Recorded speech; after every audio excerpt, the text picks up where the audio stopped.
छोड़ बनाही साथ बलमुआ विपत ककनुआ छोड़ बनाही साथ बलमुआ विपत ककनुआ कतहु से मांगी भीख रहुआ के खियाई छोड़ बनाही साथ बलमुआ विपत ककनुआ छोड़ बनाही साथ सजनवा विपत कतनुआ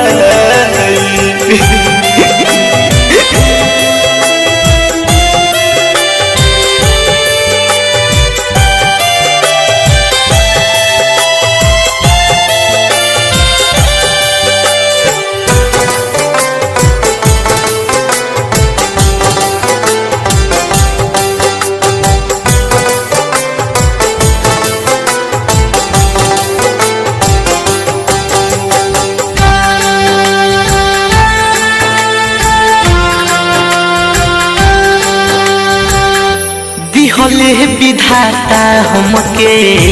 दुख बड़ी भारी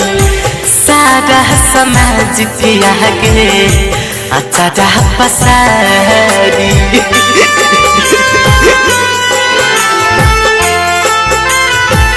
हो भैया दिहले विधाता हमके दुख बड़ी भारी सारा समाज के आगे अच्छा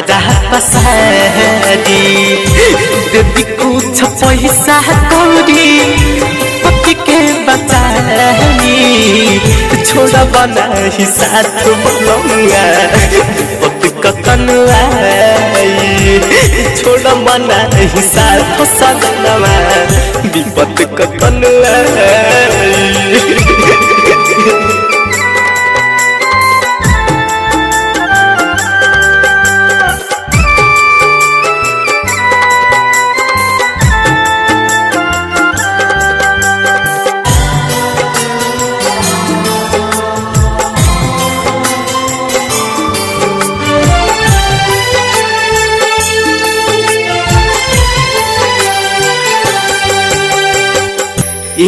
देह बदुखिया के तो कैसे अपन पैब दुखिया के जान बचा के पुनः कमैब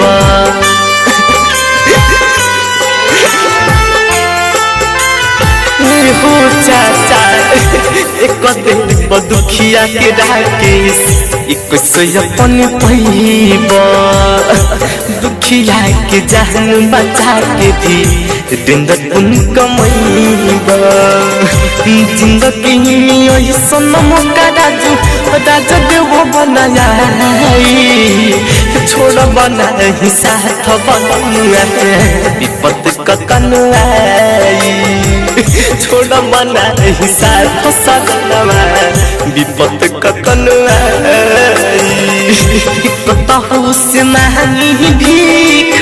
रहुआ के खियाई छोड़ बनाही साथ बलमुआ विपत ककनुआ छोड़ बनाही साथ सजनवा विपत ककनुआ